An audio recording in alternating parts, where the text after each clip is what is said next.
নমস্কার বন্ধুরা, তুই কিচেন উইথ ব্লগে আপনাদের সকলকে স্বাগত। আবারও একটা নতুন রেসিপি আপনাদের সঙ্গে শেয়ার করছি। আজকের রেসিপিটা কিন্তু সম্পূর্ণ নিরামিষ রেসিপি বন্ধুরা। আর আশা করছি আপনাদের আজকের রেসিপিটা কিন্তু খুব ভালো লাগবে। আপনারা কিন্তু অবশ্যই প্রথম থেকে শেষ পর্যন্ত দেখতে থাকুন। তো বন্ধুরা দেখুন, আমি এখানে একদম টাটকা দুটো ঝিঙে নিয়ে নিয়েছি আর বটবটি কড়াই নিয়ে নিয়েছি। তো এইগুলো খুব ভালো করে কিন্তু আমি কেটে নেব, নিয়ে তারপর ধুয়ে নেব। তো বন্ধুরা ততক্ষণে কিন্তু আমি সয়াবিনটা ভিজিয়ে নেব। তো তার জন্য আমি আমার যতটা লাগবে আমি পরিমাণ মতো সয়াবিন নিয়ে নিয়েছি। এবার সয়াবিনের মধ্যে আমি জল দিয়ে দেব, দিয়ে আমি বেশ কিছুক্ষণ ভিজিয়ে রেখে দেব। ততক্ষণ আর সয়াবিনটা ভিজানো থাক, আমি এদিকে সবজিগুলো কিন্তু কেটে নেব। তো বন্ধুরা আজকের রেসিপিটা কিন্তু একদম দুর্দান্ত রেসিপি, গরম ভাতের সাথে কিন্তু বন্ধুরা অসাধারণ লাগে খেতে। তো আপনারা অবশ্যই প্রথম থেকে শেষ পর্যন্ত রেসিপিটা দেখবেন আর অবশ্যই কিন্তু বাড়িতে একবার ট্রাই করবেন। তো বন্ধুরা দেখুন, আমি কড়াই সাদা তেল দিয়ে দিয়েছি। আমি আজকে রান্নাটা সাদা তেলে করব। তো এবারে আমি তেলের মধ্যে আমি প্রথমে আলু দিয়ে দিচ্ছি। আলুগুলো কিন্তু আমি এইভাবে ডুমো ডুমো করে কেটে নিয়েছি।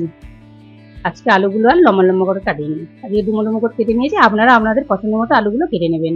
এবারে আমি এই আলুতেই আমি সয়াবিনগুলো দিয়ে দেবো। সয়াবিনগুলো কিন্তু খুব, দেখুন বন্ধুরা, বেশ ভালো ভিজে বড় বড় হয়ে গেছে। আর আমি জলটা একটু ভালো করে কিন্তু জল চিপে চিপে বার করে দিয়েছি।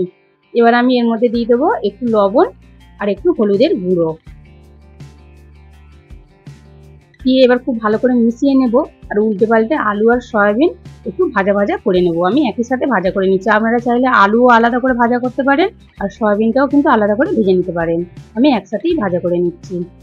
আজকের রেসিপিটা কিন্তু প্রথম থেকে বন্ধুরা শেষ পর্যন্ত দেখবেন আর বাড়িতে একবার ট্রাই করে দেখবেন। গরম ভাতের সাথে বন্ধুরা এত সুন্দর খেতে লাগে কি বলবো, না দেখলে কিন্তু আজকের রেসিপিটা মিস করে যাবেন। তো বন্ধুরা দেখুন, আমি কিন্তু উল্টে পাল্টে খুব ভালো করে কিন্তু আলু আর সয়াবিন ভাজা করে নিয়েছি। আলু আর সয়াবিন ভাজা করা হয়ে গেছে, এর থেকে বেশি আমি আর ভাজা করব না। এবার আমি তুলে নেব এগুলো। তো বন্ধুরা রোজকার মতো আজকের রেসিপিটা যদি আপনাদের ভালো লেগে থাকে অবশ্যই কিন্তু একটা লাইক করবেন আর বন্ধুদের সঙ্গে কিন্তু শেয়ার করে দেবেন। আর আমার চ্যানেলকে সাবস্ক্রাইব করে পাশে থাকবেন। আর যেসব বন্ধুরা সাবস্ক্রাইব করে পাশে আছেন অনেক অনেক ধন্যবাদ। আর যেসব বন্ধুরা এখনো সাবস্ক্রাইব করেনি প্লিজ একটা সাবস্ক্রাইব করে দেবেন। তো বন্ধুরা এরকম নিত্য নতুন রেসিপি দেখার জন্য অবশ্যই আমার চ্যানেলকে সাবস্ক্রাইব করে পাশের বেল আইকনটিতে ক্লিক করে রাখবেন, যাতে রেসিপি ছাড়ার সাথে সাথে সবার আগে আপনাদের ফোনে পৌঁছে যায়। তো বন্ধুরা সয়াবিন আর আলু আমি তুলে নিয়েছি। তারপর আমি কড়াতে আবারও তেল দিয়ে দিয়েছি। আর তেলের মধ্যে আমি প্রথমে দিয়েছি একটা শুকনো লঙ্কা, আমি দু টুকরো করে দিয়ে দিয়েছি। তারপরে দিয়েছি 5 ফোড়ন। আমি এবার একটু ফোড়নটা ভাজা ভাজা করে নেব। এই সময় কিন্তু গ্যাসের আঁচটা কমিয়ে রাখতে হবে। তো দেখুন বন্ধুরা ফোড়নটা কিন্তু আমি একটু ভাজা ভাজা করে নিয়েছি। তো এবার আমি দিয়ে দেব বরবটি কড়াই আর ঝিঙে। আমি কেটে নিয়েছি বরবটি কড়াইগুলো কিন্তু একটু বড় বড় কেটেছি, আর ঝিঙেগুলোও দেখুন বন্ধুরা একটু বড় করে কেটে নিয়েছি। কারণ এই দুটো সবজি কিন্তু একদম নরম সবজি বন্ধুরা, তো সেই জন্য একটু বড় করে কেটে দিয়েছি। এবারে আমি খুব ভালো করে কিন্তু নাড়াচাড়া করে নেব।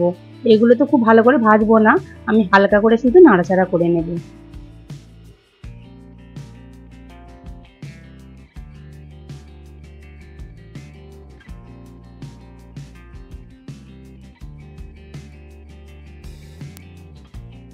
তো দেখুন বন্ধুরা অল্প আঁচে কিন্তু আমি হালকা করে বরবটি কড়াই আর ঝিঙে নাড়াচাড়া করে নিয়েছি। আমি আর এর থেকে বেশি ভাজবো না। এর মধ্যে এবার আমি দিয়ে দেবো মশলা। তো বন্ধুরা মশলার মধ্যে আছে আদা জিরে, আমি মিহি করে বেটে নিয়েছি, তো সেই মশলাটাই দিয়ে দিয়েছি। এবার খুব ভালো করে কিন্তু সবজির সাথে মশলাটা একটু ভালো করে মিশিয়ে নেব আর একটু ভাজা ভাজা করে নেব। এ সময় কিন্তু গ্যাসের আঁচটা কমিয়ে রেখেছি আমি।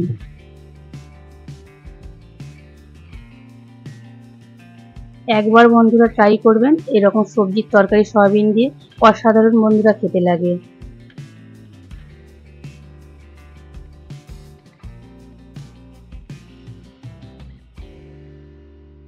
তো দেখুন বন্ধুরা মশলাটা কিন্তু অল্প আঁচে বেশ সবজির সাথে একটু ভাজা ভাজা করে নিয়েছি। এবার আমি এর মধ্যে দিয়ে দেবো ভেজে রাখা আলু আর সয়াবিন।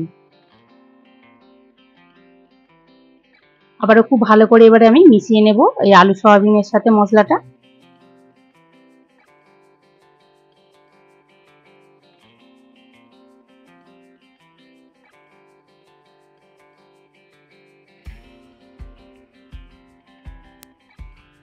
তো দেখুন বন্ধুরা এইভাবে কিন্তু অল্প আঁচে একটু সময় নিয়ে খুব ভালো করে নাড়াচাড়া করে মিশিয়ে নিতে হবে। খুব ভালো করে তো একটু মেশানো হয়ে গেছে। এবার আমি এর মধ্যে দিয়ে দেবো স্বাদ মতো লবণ। লবণটা কিন্তু অবশ্যই বুঝে দিতে হবে, তার কারণ আমি সয়াবিন আলু লবণ দিয়ে ভেজেছিলাম। এবার আমি দিয়ে দিচ্ছি হলুদের গুঁড়ো, আর দেবো আমি ঝাল লঙ্কার গুঁড়ো। ঝালটা বন্ধুরা যে যেমন খাবেন অবশ্যই কিন্তু সেই রকম অনুযায়ী দেবেন। এবার আমি দিয়ে দেবো এর মধ্যে মশলা ধোয়া জল, দিয়ে খুব ভালো করে আমি মিশিয়ে নেব।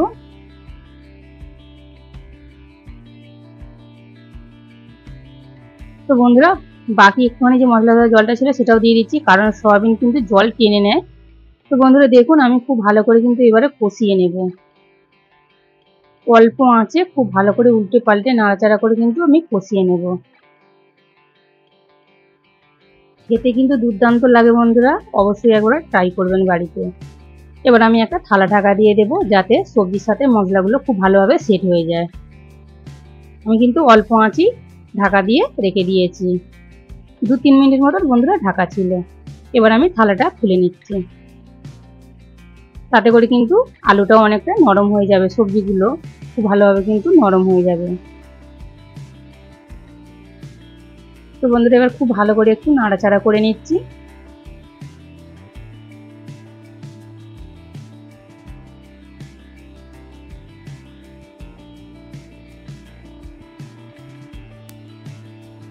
তো দেখুন বন্ধুরা অল্প আঁচে কিন্তু এইভাবে একটু সময় নিয়ে উল্টে পাল্টে খুব ভালো করে কষিয়ে নিতে হবে। যত ভালো কষানো হবে কিন্তু খেতে অসাধারণ লাগবে বন্ধুরা। কালারটা কিন্তু বন্ধুরা অসাধারণ এসেছে, লাইটের জন্য কালারটা একটু একটু এরকম লাগছে, কিন্তু দারুণ কালার এসেছে বন্ধুরা। আর দেখুন বন্ধুরা আমি চাপা দিয়ে রেখেছিলাম, তো সেই জন্য আলুটা কিন্তু অর্ধেক সিদ্ধ হয়ে গেছে। আর ঝিঙে কড়াই তো নরম, খুব তাড়াতাড়ি সিদ্ধ হয়ে যাবে।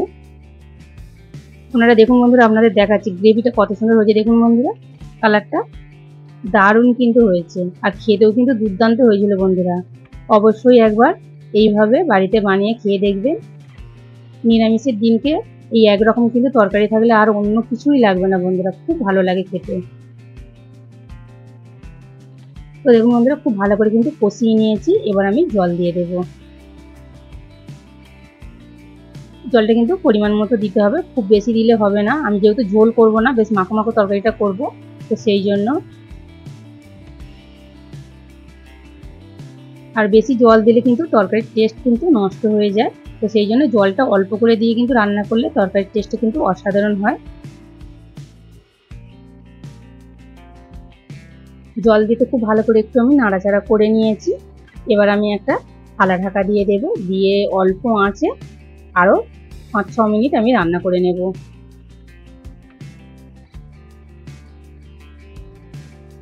তো বন্ধুরা 5-6 মিনিট হয়ে গেছে, এবার আমি থালাটা খুলে নিচ্ছি। তো দেখুন বন্ধুরা টকবক করে কিন্তু ফুটছে, এবার আমি দেখে নেব আলু আরে সিদ্ধ হয়েছে কিনা খুব ভালোভাবে। দেখে তো মনে হচ্ছে আলু একদম গলে গেছে। তো দেখুন বন্ধুরা আলু কিন্তু খুব ভালোভাবে একদম গলে গেছে, তখনই কিন্তু আলুটা অর্ধেক সিদ্ধ হয়েই গিয়েছিল। আর ঝিঙে কড়াই কিন্তু খুব ভালোভাবে সিদ্ধ হয়ে গেছে, সয়াবিনও খুব ভালোভাবে সিদ্ধ হয়ে গেছে, সব সবজি কিন্তু খুব ভালোভাবে সিদ্ধ হয়ে গেছে। এবার আমি জলটা কিন্তু একটু কমিয়ে নেব, তার জন্য আমি আরও 2-3 মিনিট রান্না করে নেব। এবার কিন্তু গ্যাসের আঁচটা আমি বাড়িয়ে দেবো, দিয়ে ভালো করে টকবক করে একটু ফুটিয়ে নেব।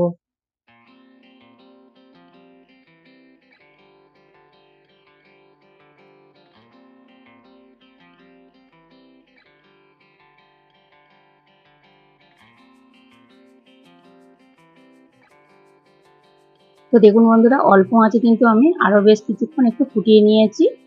তো দেখুন আর কয়েকটা আমি আলু আরে কেটে দিয়েছি খুন্তি দিয়ে। তো বন্ধুরা আমি গ্যাসটা অফ করে দিয়েছি, আমি এই রকমই কিন্তু একটু ঝোল ঝোল রাখবো, তাহলে খেতে ভালো লাগবে, একদম ঝোল না। দেখুন বন্ধুরা বেশ মাখো মাখো হয়েছে। এবার আমি একটু নিরামিষ তরকারি, তো সেই জন্য একটু ঘি দিয়েছি, আর আমি একটা থালা ঢাকা দিয়ে দিচ্ছি, দিয়ে আমি 1 মিনিটের মতন চাপা দিয়ে রেখে দেবো। তো বন্ধুরা 1 মিনিট হয়ে গেছে, এবার আমি থালাটা খুলে নিচ্ছি, তরকারিটা কিন্তু আমি ঢেলে নেব। তো দেখুন বন্ধুরা 1 মিনিটের মতো চাপা ছিল, এবার আমি খুব ভালো করে কিন্তু একটু নাড়াচাড়া করে নিচ্ছি। আর বন্ধুরা থালাটা খোলার সাথে সাথে কিন্তু খুব সুন্দর একটা সেন্ট উঠেছে বন্ধুরা। অবশ্যই কিন্তু একবার বাড়িতে ট্রাই করবেন, তাহলে কিন্তু বুঝতে পারবেন। আপনাদের দেখাচ্ছি দেখুন বন্ধুরা কত সুন্দর হয়েছে, গরম ভাতে অসাধারণ লাগবে বন্ধুরা খেতে। আমি আবারও বলছি আপনাদের একবার বাড়িতে ট্রাই করবেন, বিশ্বাস করুন অসাধারণ খেতে লাগছিল। তো বন্ধুরা এই রেসিপিটা কিন্তু প্রথম থেকে শেষ পর্যন্ত দেখার জন্য আপনাদের অনেক অনেক ধন্যবাদ। তো বন্ধুরা এবার আমি তরকারিটা নামিয়ে নেব। তো দেখুন বন্ধুরা কত সুন্দর দেখতে লাগছে, কালার কিন্তু অসাধারণ হয়েছে আর খেতেও কিন্তু দুর্দান্ত হয়েছিল। আপনারা একবার বাড়িতে ট্রাই করবেন, তাহলেই কিন্তু বুঝতে পারবেন খেতে কতটা সুন্দর হয়। তো দেখুন বন্ধুরা আমি একটা থালার মধ্যে ঢেলে নিয়েছি, আর দেখতে কেমন লাগছে দেখুন বন্ধুরা। আর আমি ঠান্ডা হয়ে যাওয়ার পর কিন্তু অনেকটা বসে গেছে, যেহেতু সয়াবিন আছে তো সেই জন্য। তো দেখুন বন্ধুরা আমি ঠিক এইরকমই কিন্তু রাখবো বলেছিলাম, তো সেই রকমই রেখেছি। একটু ভাতে মেখে মেখে খেতে অসাধারণ লাগবে। তো বন্ধুরা অবশ্যই কিন্তু একবার ট্রাই করবেন সম্পূর্ণ নিরামিষ এই ঝিঙে আলু সয়াবিন দিয়ে আর বরবটি কড়াইয়ের তরকারি কেমন লাগলো অবশ্যই কমেন্টে জানাবেন, আর বাড়িতে একবার ট্রাই করবেন। তো দেখা হচ্ছে অন্য কোনো একটা রেসিপি নিয়ে। ততক্ষণ ভালো থাকুন, সুস্থ থাকুন, সাবধানে থাকুন।